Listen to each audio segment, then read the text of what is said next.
Você já ouviu pessoas reclamando que a igreja adventista mudou? Sim, é claro que tem muita gente saudosista embarcando nesse discurso.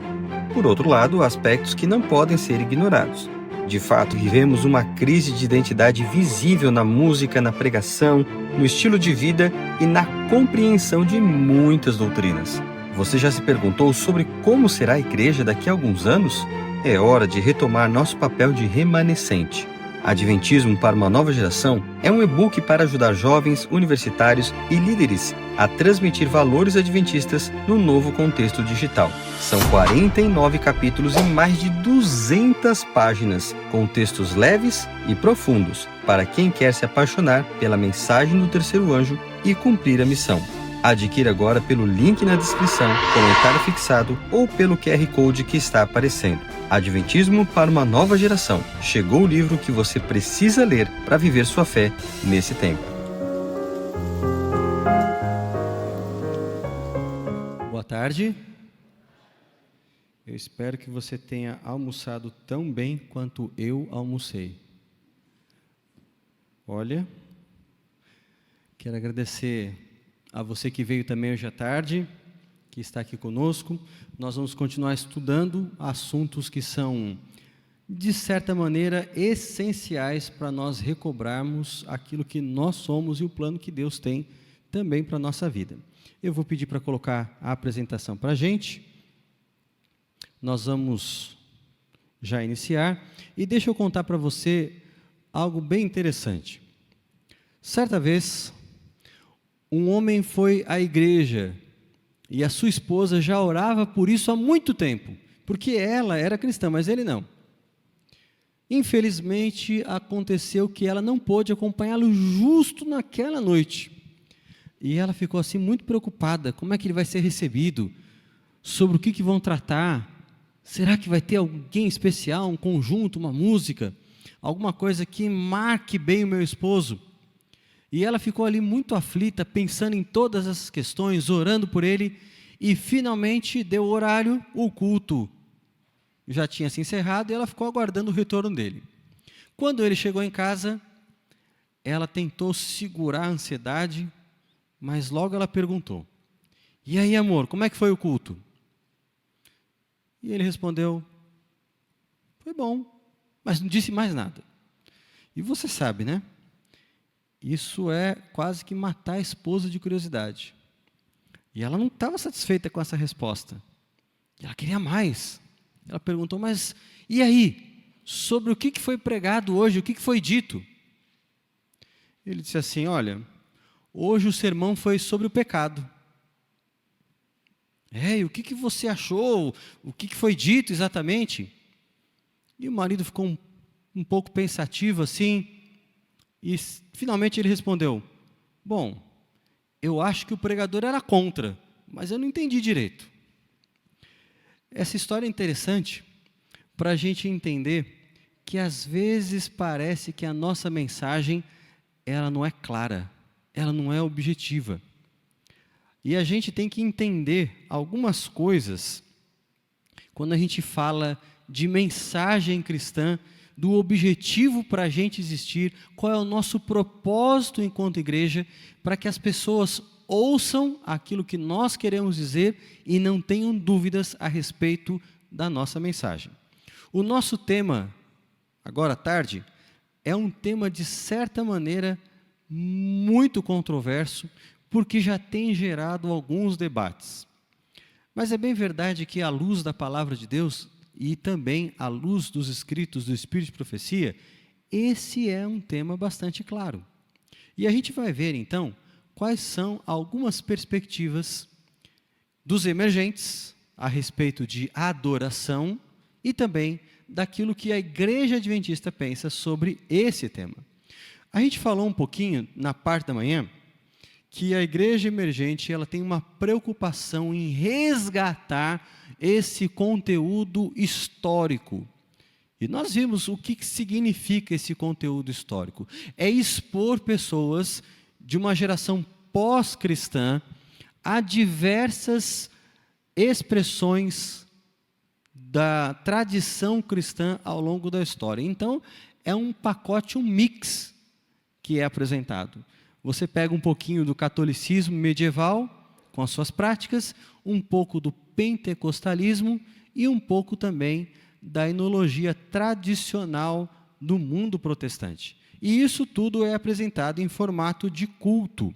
Portanto, a gente pode dizer que, na perspectiva emergente, nós temos esse repertório que vai daquilo que é clássico ao carismático. E eu preciso dizer para você que clássico aqui, quando a gente se refere a cristianismo clássico, a cristianismo tradicional, ele está no contexto da tradição católica, um contexto em que você percebe algumas práticas que são práticas altamente místicas, muitas delas provenientes de monastérios, onde se praticavam exercícios espirituais. Esses exercícios espirituais, eles começam a ser resgatados a partir de uma renovação litúrgica que tem início na Igreja Católica no século XVIII. Isso vai sendo emoldurado até ganhar um formato mais palatável, mais popular, por meio do Concílio Vaticano II. Esse concílio, ele é decisivo para causar uma mudança no pensamento e na liturgia da Igreja Católica. Como é que isso acontece? Você pode ver que de uns tempos para cá, a partir da década de 70 em diante, a Igreja Católica tem assumido um novo perfil. Antigamente, como é que eram as missas? Os padres praticamente celebravam as missas voltados de costas para o público. E falavam uma língua que ninguém entendia. A língua litúrgica do catolicismo era o latim. E ainda é, especialmente em alguns ritos bastante tradicionais. Além disso, você tinha a adoção do canto gregoriano, que é um canto, uma expressão vocal bem diferente de quase tudo. Ele é bem místico, ele consiste em uma repetição de sons, e isso se manteve. Mas, paralelo a isso, a igreja adotou também, sempre que possível, a missa vernacular, ou seja, a missa na linguagem do povo. Ao mesmo tempo, também as músicas populares foram endossadas, e de um tempo para cá você já viu que na Igreja Católica tem alguém tocando um violão, cantando uma música um pouco mais animada, parecendo uma música popular. Aqui no Brasil, de uma forma particular, é muito comum a gente ter, há algumas décadas, padres que se aventuraram pela carreira musical e fizeram algumas das músicas mais conhecidas do repertório religioso. Desde o Padre Zezinho, Padre Marcelo e outros, aí, Padre Fábio de Mello e outros padres cantores. Então, toda essa renovação na liturgia, ela começa com a Igreja Católica, essa aproximação das pessoas por meio da música. Então, a igreja evangélica, em algum momento, ela também sente a necessidade de uma renovação. Isso a partir da década de 1980. Em 1970, a gente teve um outro movimento importante, que aí você tem o movimento carismático chegando às pessoas de uma forma um pouquinho mais abrangente. Até certo momento na história dos Estados Unidos, o pentecostalismo era mais voltado para pessoas negras. Você tinha poucas pessoas brancas aderindo a essa expressão religiosa. Mas a partir da década de 60, 70, você tem um neopentecostalismo com uma proposta diferenciada, vendendo o sonho americano, mas numa linguagem religiosa. Então, essa mudança, olha como as coisas vão acontecendo. Uma coisa vai puxando a outra. E assim, nós temos uma renovação litúrgica na década de 80, e finalmente a gente chega na década de 90, quando surge a igreja emergente. Então, quando a igreja emergente vem, já tinha passado por todas essas mudanças. E ela agora, ela vai recapitulando, ela vai puxando todas essas coisas e criando um novo perfil, misturando esses diversos estilos que a gente vê aí na história do cristianismo. Qual que é a grande intenção? O que o culto emergente tem de diferente? Por que ele se tornou tão conhecido? Porque nesse tipo de culto, você quer envolver a pessoa em todos os seus sentidos. Então, tem música, mas também tem bastante movimento, porque as pessoas cantando músicas carismáticas, elas são praticamente convocadas a erguer as mãos, a mexer o seu corpo. O corpo é colocado numa posição em que ele também participa da adoração. Mas não é só isso não. Eles também trabalham, como eu mencionei pela parte da manhã, com os labirintos de oração, que é uma prática já desde a Idade Média do catolicismo. Quando eles entram no ambiente, o ambiente, muitas vezes, ele exala um perfume diferente. Eles participam por meio de artes, eles podem se expressar no culto, em alguns cultos, por meio de pintura, de poesia.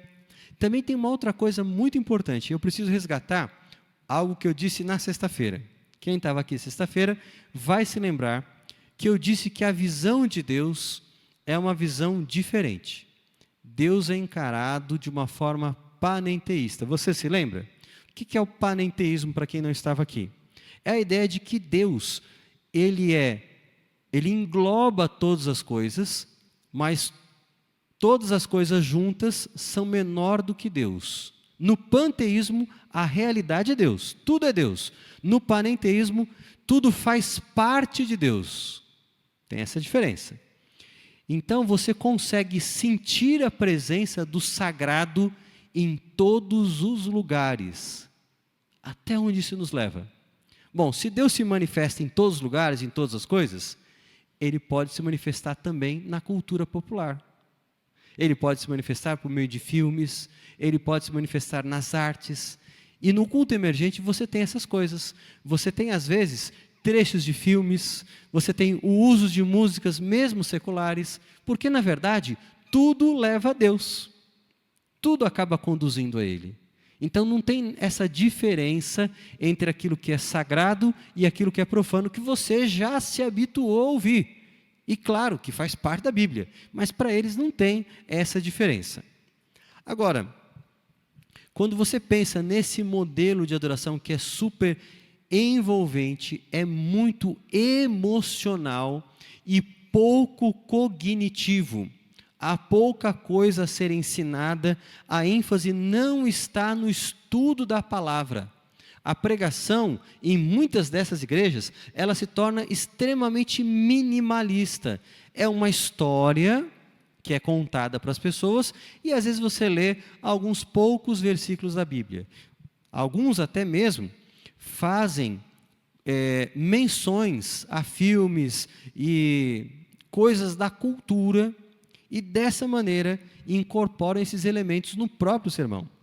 Agora, quando você olha para a adoração adventista, a gente tem que se lembrar aqui de um texto que é capital para essa igreja. Apocalipse capítulo 14, verso 6.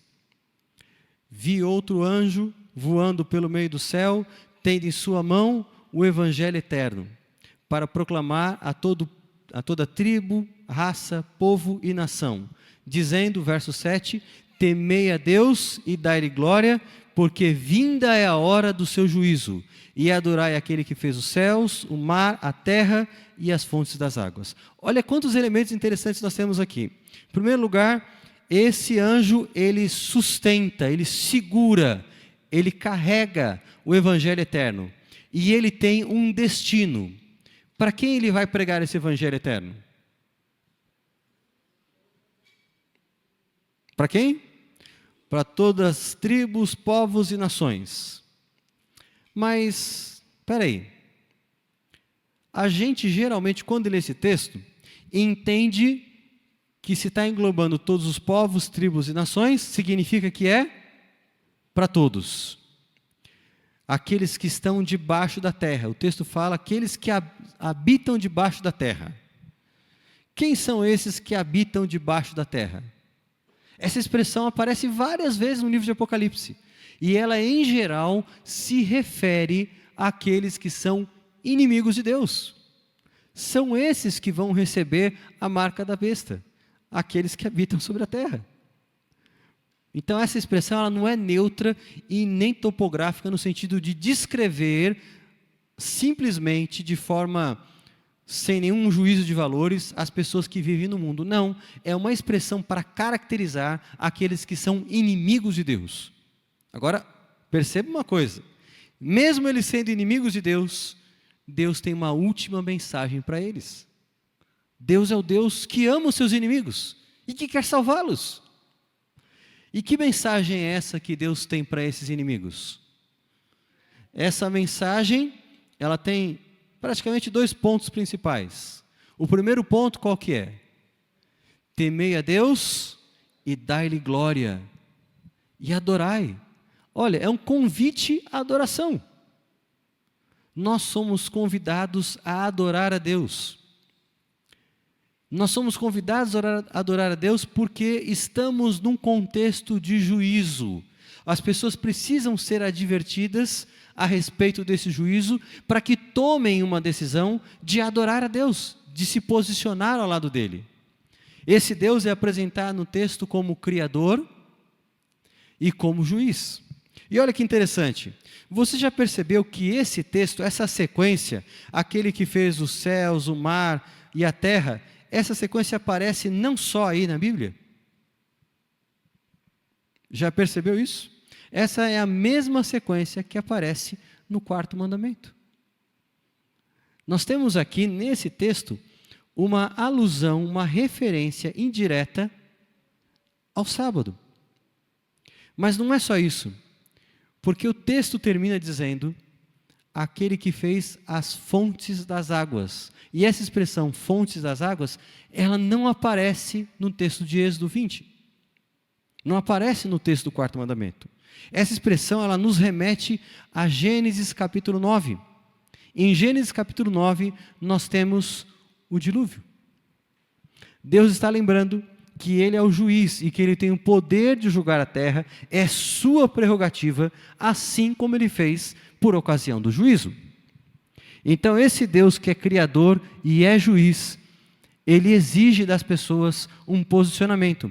E Ele quer dar a elas a oportunidade de se arrependerem, de estar do lado dEle, enquanto ainda é tempo. Agora, como é que você pode entender esse convite à adoração? Veja, esse movimento mundial, representado por um anjo, é ele quem deve convidar as pessoas para que elas adorem a Deus. O povo de Deus, nos últimos dias, o remanescente, é quem estende o convite à adoração. É quem chama as pessoas para que adorem a Deus. Agora eu pergunto para você, como é que nós podemos estender esse convite se nós mesmos não compreendermos o que é adoração? Se nós não entendermos o que é adoração, nós não poderemos ensinar as outras pessoas e prepará-las para o retorno de Jesus. E olha, o que é adoração na Bíblia? Esse é um tema bem extenso, mas de uma forma sintética, a gente pode entender a adoração como um presente. Quando você vai comprar um presente para uma pessoa, de repente, do seu trabalho, ou naqueles amigos secretos de família que acontecem em final de ano, ou quando tem algum evento aqui na igreja, como é que você faz para escolher um presente? Bom, eu gosto muito de azul, então eu vou comprar um presente, uma camisa azul para essa pessoa que vai ser presenteada. É assim que você faz? Que critérios você usa para o presente? No gosto de quem você pensa ao escolher um determinado objeto ou uma peça de roupa? No gosto da pessoa. O presente é feito para agradar quem o recebe. Ele não leva tanto em consideração, ou não deveria levar em consideração, o gosto de quem está doando, mas o gosto de quem recebe. E se a adoração ela é um presente, ela tem que estar voltada para o gosto de Deus, ela tem que agradar a Deus, ela tem que corresponder a quem Deus é. Então a adoração, ela não pode servir como uma espécie de serviço que eu faço ao cliente. Deixa eu dar um exemplo para você. Você já deve ter ouvido falar de Rick Warren. Rick Warren é um pastor norte-americano muito conhecido. Ele fundou uma igreja, a Saddleback Church, que tem mais de 10 mil membros. Uma igreja só. E Rick Warren, no seu livro, Uma Igreja com Propósito, ele fala o que ele fez para selecionar e planejar o tipo de adoração que seria usada nos cultos da sua igreja. Ele percebeu que as pessoas da vizinhança, onde a igreja estaria localizada, gostavam muito de música country, rock. E ele pensou, bom, se as pessoas gostam disso, é isso que vai tocar na minha igreja. E então ele definiu a sua igreja dessa maneira, e ele mesmo afirma que hoje a sua igreja é o rebanho do rock. E muitas igrejas, quando vão planejar o seu perfil, a quem elas querem alcançar, elas pensam numa estratégia de marketing e aplicam isso à adoração. Nós vamos atrair pessoas, então precisamos de músicas que sejam compatíveis com aquilo que as pessoas gostam. E é assim que se pensa. Mas quando você olha para a Bíblia, a adoração, ela não tem que agradar àqueles que fazem parte do culto. A adoração, se é voltada para Deus, e Ele é o objeto da adoração, é Ele quem vai ser homenageado, honrado, reconhecido e exaltar no nosso culto, a nossa música tem que ser feita para exaltar quem é Deus. E a Bíblia, em vários momentos, revela coisas importantes sobre Deus. Mas eu gosto muito de um texto bíblico, que é Isaías 57, verso 15. Eu quero que você abra a sua Bíblia nesse texto, Isaías 57, verso 15. Aqui você vai ver um contraste muito interessante, porque quando você pensa nos deuses da antiguidade, eles eram todo-poderosos, mas não relacionais, não pessoais. Esse é um tipo de Deus. Os deuses semitas são assim. Eles são muito poderosos, mas eles não se relacionam com as pessoas. Talvez um exemplo disso é aquilo que você vai encontrar em Daniel capítulo 2. Eu sei que quando você olha para Daniel capítulo 2, você pensa em estátua. Mas volta um pouquinho. Antes de chegar na parte da estátua, você se lembra que Nabucodonosor teve um sonho. Quando Nabucodonosor tem um sonho, ele chama a quem em primeiro lugar? Os seus sábios. E quando ele fala assim para eles, eu tive um sonho, e eu quero que vocês agora interpretem meu sonho. Fala, ô rei, mas espera aí, não é bem assim que funciona, não é assim que a banda toca. Primeiro o senhor fala o sonho, e aí a gente entra com a parte da interpretação. Combinado? O rei falou, nada a ver. Não. Se vocês são bons mesmo, eu quero que vocês digam o sonho e a interpretação. Mas rei, isso aí que o rei está pedindo é impossível.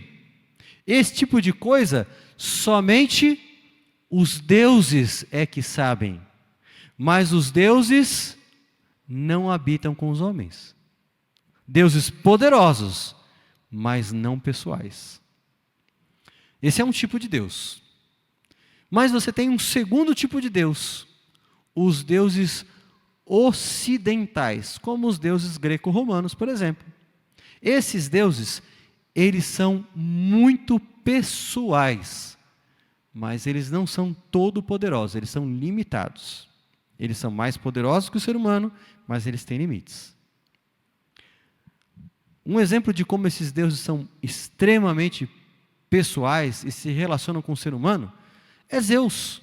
Olha só, Zeus é um deus muito pessoal. Ele vem constantemente à Terra para ter um filho com uma mulher diferente. Que é um deus mais relacionável do que esse? Então você tem esses dois tipos de deuses. Mas aí eu pergunto para você, e o Deus da Bíblia? Em qual dessas categorias ele entra? Ele é um Deus todo-poderoso que não se relaciona? Ou ele é um Deus limitado que se relaciona? A resposta está aqui. Isaías 57, verso 15. Olha o que a Bíblia diz. Isaías 57, verso 15. Porque assim diz o alto e sublime, que habita na eternidade, cujo nome é Santo. Percebeu? Esse Deus aí é poderoso, é tremendo. Olha que progressão de frases, de conceitos. Um Deus que está no lugar mais exaltado, um Deus que habita no trono mais alto, um Deus incrível. Mas olha como o texto continua: habito num lugar alto e santo, e também com o contrito e humilde de espírito, para vivificar o espírito dos humildes e o coração dos contritos.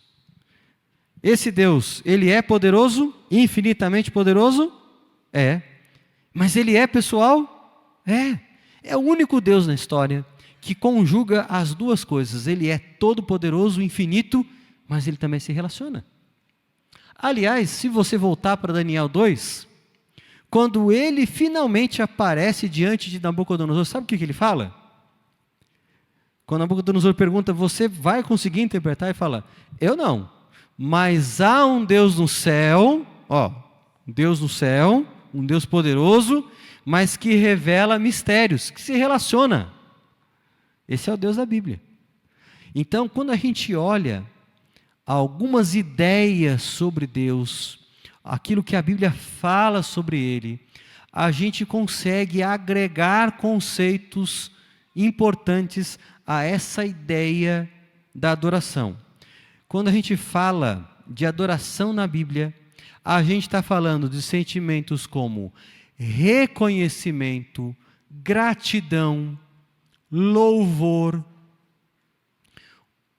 petição, ações de graça, solenidade, tudo isso faz parte do ambiente e dos sentimentos que estão nesse pacote chamado adoração.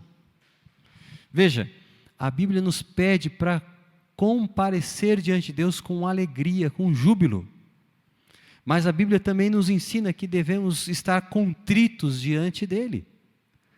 A adoração na Bíblia, ela envolve as nossas emoções, mas sem se basear exclusivamente nelas. Uma adoração emocional ou emocionalista produz efeitos efêmeros. Porque a pessoa pode ficar lá no culto 3 horas cantando, levantando a mão, chorando, gritando, dando 3 pulinhos, fazendo o que ela quiser. Mas e durante a semana? O quanto daquilo ficou para ela na experiência dela? A adoração não pode ser apenas uma injeção de dopamina, que a pessoa fica ali feliz da vida. A adoração, ela também serve para que eu me renda, para que eu me comprometa. A adoração também envolve a minha razão. Ela não é um racionalismo frio, mas ela envolve a minha razão. Ela não é um sentimentalismo barato, mas ela envolve os meus sentimentos. A adoração conjuga as duas coisas. E claro, os termos que nós temos para saber até onde ir, o que fazer, estão na própria Bíblia. Quem deve nortear os princípios da verdadeira adoração é a palavra de Deus. E claro, no culto adventista, a gente sabe que Deus se faz presente e que em tempo real nós temos a resposta e a comunicação com os céus graças à intercessão que acontece no santuário celestial. A intercessão do santuário é a atualização da obra de Cristo na nossa vida. Para nós, Jesus não é apenas aquele que um dia, há 2000 anos, morreu. Ele também não é aquele que um dia vai voltar e a gente está aguardando. Há algo que Jesus fez no passado, há algo que Ele vai fazer no futuro, mas nesse momento, precisamente agora, há algo que Ele está fazendo. Hebreus 7:25 diz que Ele vive para interceder por nós. A obra de Cristo, ela não para. A obra de Cristo, ela é contínua. É bem verdade que em algum momento, a sua obra no santuário, ela vai se encerrar. E aí vai ser o tempo em que Jesus Cristo vai voltar para nos resgatar. Mas, enquanto essa obra continua, nós temos comunicação aberta, acesso franco. Por isso que o apóstolo Paulo diz em Hebreus 4, 14 a 16, que nós devemos confiadamente nos achegar perante o trono de graça. Ali nós vamos receber graça e vamos receber poder para vencer as tentações e continuar servindo a Deus. Por isso que a adoração, ela é algo relacionado a tudo aquilo que Deus fez, faz e é. Você tem um exemplo disso em Apocalipse capítulo 5, quando Jesus Cristo é adorado. Apocalipse 4 e 5 são momentos em que nós vemos na corte celestial, ao redor do trono de Deus, a adoração dos seres que estão ali presentes. Em Apocalipse 4, o centro é a adoração a Deus, porque Ele é Criador. Veja, Deus é adorado por uma coisa que Ele faz. Ele cria o mundo e Ele merece ser adorado. Em Apocalipse 5, nós temos o drama do livro que não pode ser aberto. E esse livrinho só pode, então, finalmente ser desvendado por causa do leão da tribo de Judá, o Cordeiro de Deus. Jesus Cristo, então, é exaltado pela obra da redenção, porque pelo seu sangue Ele comprou os moradores da terra. Ali diz o texto que Ele foi morto. E em grego a expressão é mais forte ainda. Ele é o cordeiro que foi assassinado. Não foi simplesmente morto. Ele foi violentamente assassinado. E graças a isso, Ele pode nos resgatar. Então, graças a essas expressões que a gente encontra ao longo de toda a Bíblia, a gente entende que a adoração, ela deve envolver todo o nosso ser. E a adoração não é simplesmente aquilo que a gente faz enquanto está aqui na igreja, em quatro paredes. Não, o apóstolo Paulo fala do nosso culto racional. Ele diz que nós devemos nos oferecer a Deus como sacrifício vivo. Você já viu um negócio desse? Sacrifício vivo? Imagina que quando o sacerdote vai sacrificar a ovelha, ela está viva. Como é que vai fazer um sacrifício vivo? O que o apóstolo está dizendo é que a nossa vida deve ser oferecida em sacrifício contínuo a Deus. Que nós devemos servi-lo e adorá-lo por meio das nossas escolhas, por meio do nosso estilo de vida, por meio dos nossos relacionamentos, por meio dos nossos objetivos, por colocar completamente a nossa vida e as perspectivas que temos sob o controle e autoridade da palavra de Deus. Isso é adoração. Então, a adoração não é o que você faz num dia da semana. Pastor, mas o sábado não é o dia de adoração? É um dia especial de adoração, onde você se encontra com Deus, porque Deus determinou esse dia. É o dia que nós celebramos a criação, a obra criada de Deus. Mas todos os dias nós somos convidados a adorar a Deus. E se você não adora a Deus todos os dias, não tem por que você adorá-lo no sábado. Já percebeu isso?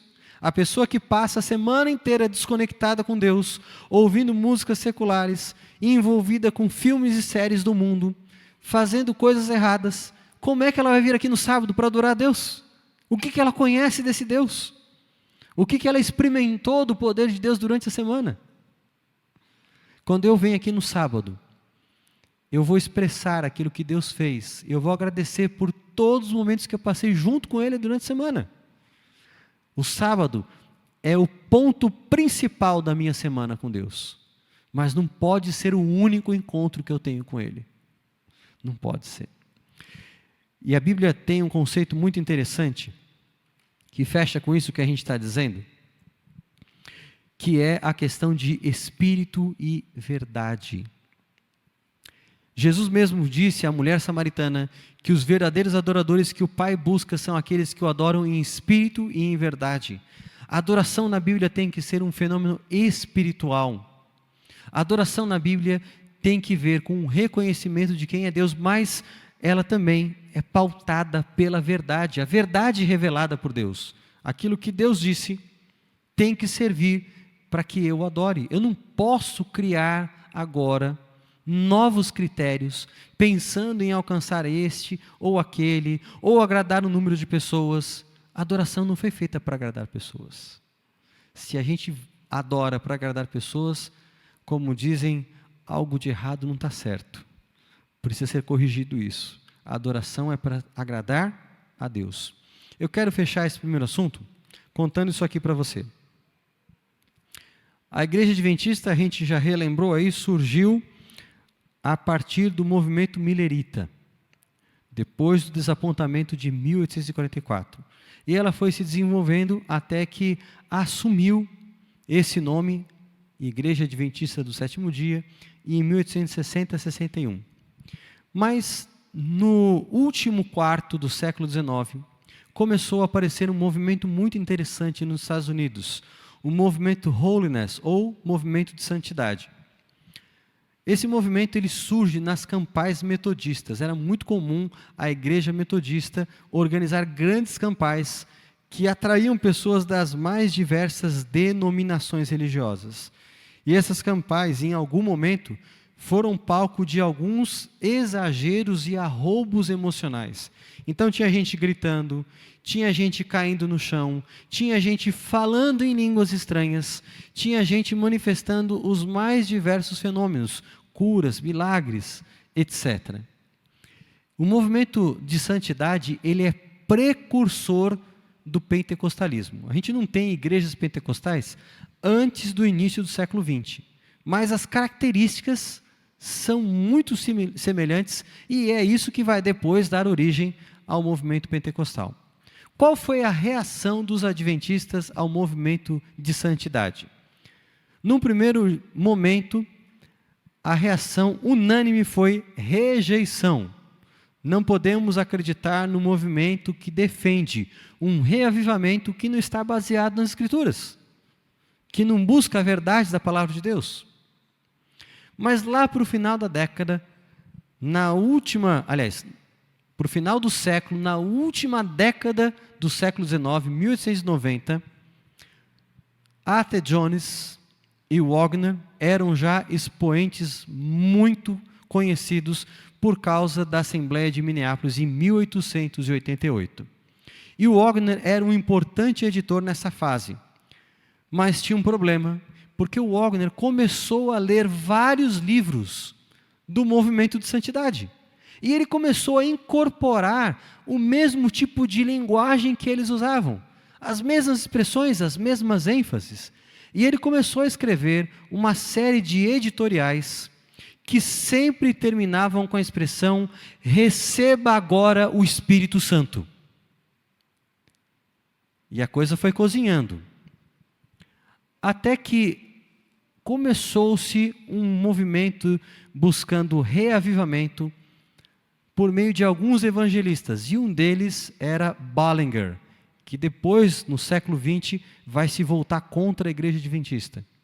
Vai negar a doutrina do santuário. Mas nessa fase, ele era um obreiro, um pastor, evangelista, e ele começou a pregar sobre o Espírito Santo, a falar sobre o batismo do Espírito Santo, nos mesmos moldes e seguindo a influência de Wagner. Até que, finalmente, na virada do século, uma associação de adventistas nos Estados Unidos começou a adotar essas medidas e promover encontros. Eles diziam, durante o momento em que eles cantavam, e cantavam músicas com bastante barulho, com instrumentos musicais ruidosos, e algumas pessoas que estavam ali, elas começavam a ter reações muito parecidas com aquilo que você via nos cultos do movimento de santidade. As pessoas começavam a cair, e quando alguém caía no meio do culto, eles paravam tudo: opa, fulano caiu, vem cá, traz ele para frente. Pronto, ele recebeu o batismo do Espírito Santo. Ele está limpo, a carne dele está santa, ele está pronto para ir para o céu, para ser trasladado. Então eles mesmos ali chamavam esse pequeno movimento de cleanness, um movimento de limpeza. Mas ele entrou para a história do adventismo como carne santa. Em algum momento, Haskell e sua esposa, que eram administradores da igreja, eles são convidados a assistir uma dessas reuniões, e eles ficaram horrorizados com o que viram. E resolveram escrever uma carta para Ellen White. E essa carta, ela teve uma resposta. Ellen White, nessa época, estava na Austrália, e ela escreve que as coisas que eles relataram como tendo ocorrido em Indiana, o Senhor já havia mostrado para ela. Ela disse que essas manifestações com gritos, com tambores, essa algazarra, não podia ser obra do Espírito Santo. E se ela dissesse somente isso, já seria alarmante. Mas Ellen White continua, e você pode ler depois da sua casa. Está em 2 Mensagens Escolhidas, página 35 em diante. 2 Mensagens Escolhidas, página 35 em diante. Ali ela fala que as coisas que aconteceram em Indiana, Deus havia mostrado para ela que se repetiriam antes do fechamento da porta da graça. Haveria gritos, algazarra, sons, e isso seria chamado operação do Espírito Santo. Mas de uma forma muito categórica e inequívoca, ela diz assim: mas o Espírito Santo não trabalha dessa maneira, por meio de barulhos e confusão. Ele trabalha com silêncio, ele trabalha para alcançar a mente de pessoas racionais. Então, de alguma maneira, Satanás, ele sempre lutou para introduzir no adventismo uma espiritualidade carismática. Mas eu fico feliz, porque essa igreja é uma igreja que ao longo da sua história tem procurado manter alguns princípios bem claros. E se você abrir o manual da igreja, mesmo na última edição, na edição de 2022, ali ainda continua se dizendo quais ritmos e estilos musicais são inapropriados para a igreja. E você pode consultar o manual. Isso não é a opinião minha como pastor dessa igreja, mas é a opinião da igreja. A igreja tem documentos sobre música, um de 1977, um de 2005.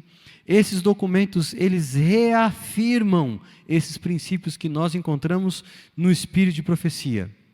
E eles nos ajudam a entender que nós precisamos vigiar para que a nossa adoração, ela não decaia no mundanismo e no misticismo que a gente vê em muitas igrejas, inclusive nas igrejas emergentes. Eu quero só terminar quero terminar com uma coisa. Existe um artigo de Hans Stefani, um adventista, que ele fala sobre música e ecumenismo. Esse artigo é do final da década de 80. E ele diz assim, que talvez a música se torne uma ferramenta de ecumenismo. Talvez as pessoas, por ouvirem a mesma música cantada em diversas denominações diferentes, elas se habituem e pensem, não, se está tocando a mesma música, esse é o meu lugar, eu posso ficar aqui, não faz diferença. E a música, ela tem sido usada como uma ferramenta ecumênica. Quando a gente olha para os efeitos da atuação da igreja emergente, derrubando barreiras e aproximando diversas tradições do cristianismo, como que querendo dizer, olha, vivemos numa sociedade pós-cristã, então temos que nos unir para alcançar essas pessoas, temos que ser um cristianismo só. Quando a gente olha esse tipo de iniciativa, a gente percebe que aí mora o perigo. Mas pastor, é errado as igrejas se unirem? Não seria. Se fossem para se unir, para seguir aquilo que a Bíblia fala, seria maravilhoso. E é para isso que nós somos chamados como remanescente, para convidar essas pessoas sinceras de várias igrejas, para se unirem a nós. Porque Deus tem um plano para essas pessoas. Apocalipse 18, verso 4, sai dela, povo meu. Mas infelizmente, boa parte do movimento ecumênico não está interessada em se unir para falar as verdades bíblicas, mas para se unir em pontos comuns de suas próprias tradições, pontos que contrariam aquilo que a Bíblia nos ensina. Então, quando a gente olha para esse tema da adoração, ele é um tema de controvérsia, é um tema que está, de certa maneira, relacionado ao conflito dos últimos dias. E cada um de nós precisa ter conceitos bem claros a respeito do que realmente a Bíblia e os testemunhos ensinam sobre adoração. Mais uma vez, a gente está diante aqui de uma grande cilada, de uma armadilha. O caminho da igreja emergente é um caminho completamente danoso, maléfico e diferente daquilo que é o plano de Deus. Que Deus abençoe você para que você tenha discernimento, para que você viva como um verdadeiro adorador, estudando, conhecendo e praticando a verdade que Deus tem para esse tempo.